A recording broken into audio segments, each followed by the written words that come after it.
Well, that looks good. Are we waiting for anyone else? Our cook is joining us. Philip's father looks expectantly towards the kitchen door. Emily looks to her mother, who sits down with a satisfied look on her face. Then Philip walks around the corner. Hello. Sit down, my son. Our honored chef. Don't overdo it, Dad. Don't be so grumpy. Dad, I told you not to mess with my hair. We've cooked together a few times in the last few weeks, and you've tasted some of the results already. And today is his comeback. He's eating with us what he cooked for us.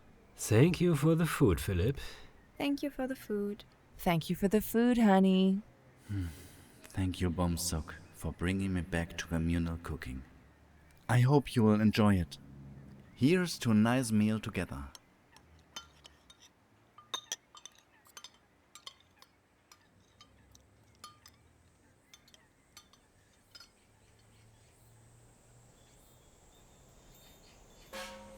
Bom-Sook, Danbi, and Rim, having just left the temple, stand in a small circle.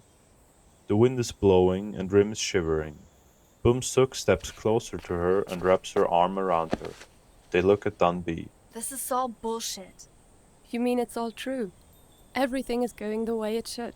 These people are no help, going on about being connected to something higher or whatever. But they can't see anything. And they imply we've watched too many fantasy movies, as if we're here to pull a prank or test them. Hello, what idiots. But at least we're trying everything in our power. It's so cold. Oh, come here, I'll warm you. Me too. But what should we do next?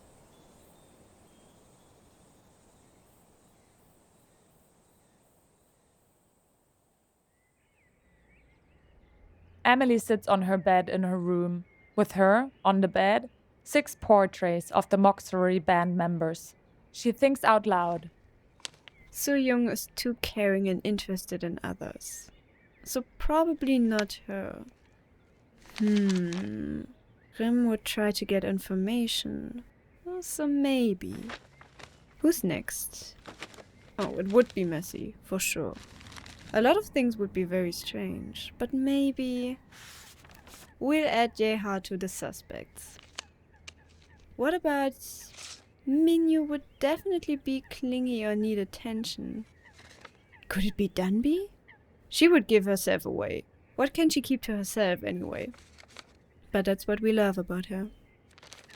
At last, Emily's gaze falls on Bom-Sook's photo.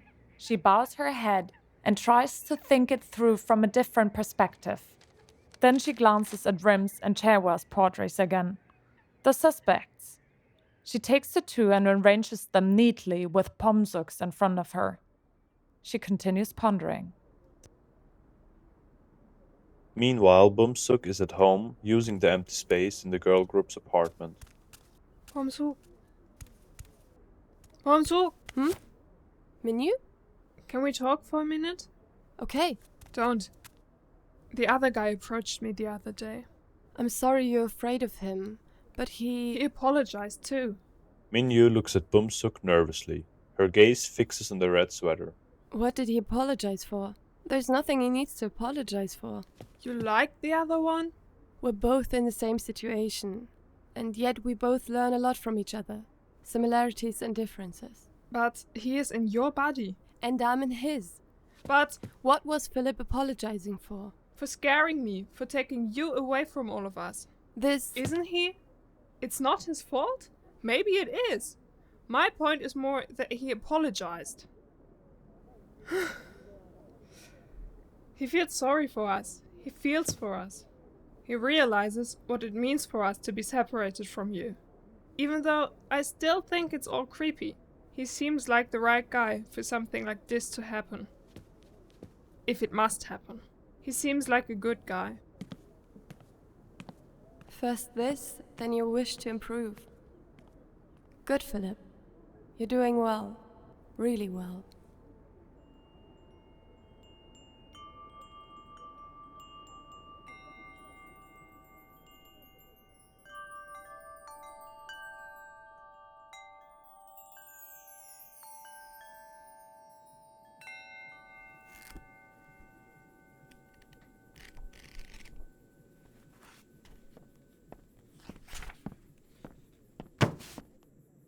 I didn't mean to interrupt. Just keep doing what you're doing.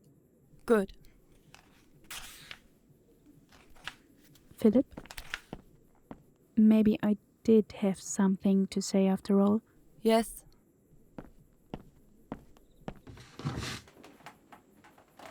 Do you have something against me? Could you just not get too close to me? After all, we are strangers.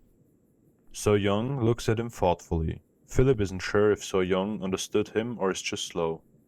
It seems a little overbearing at times. I know you're the leader and it's part of your job to take care of everyone, but... That's not what I meant. Bom-Sook is with us, so... Philip looks at her feeling concerned, afraid of what she might say. He doesn't want to speak with Seoyoung. He does not want to bear the kindness and the warmth that seeps into her words. You don't care about me at all. You care about Bom-Sook alone.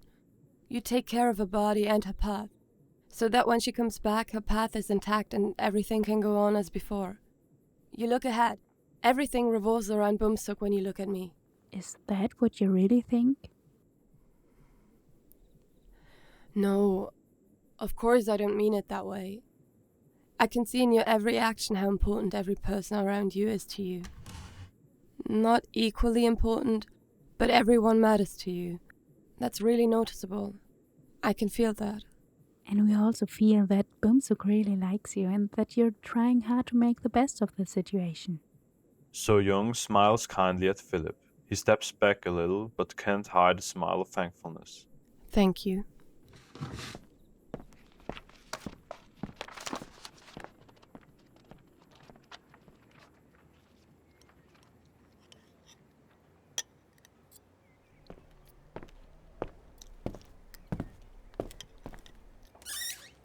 I am so proud and happy of how you're doing.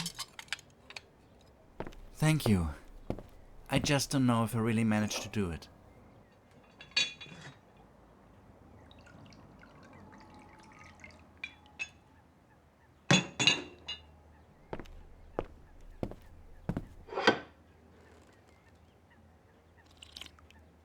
Yummy.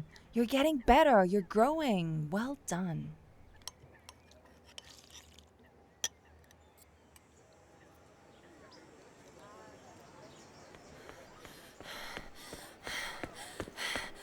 I think I need a break. Okay, do you want me to? It's alright. Just keep running. I'm going to go sit over there for a minute. Okay, good.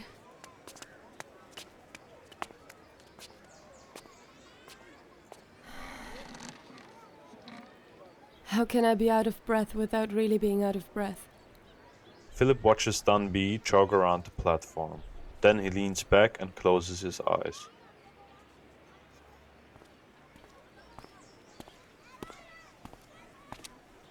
A shadow falls on him.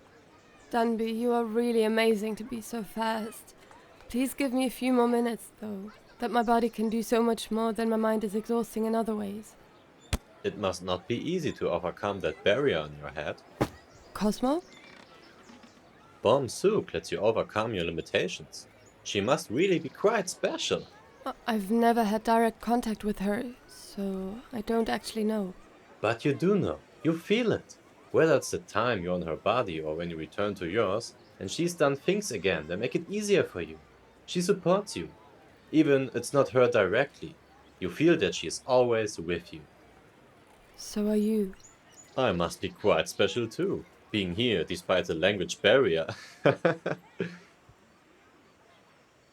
You can't be here.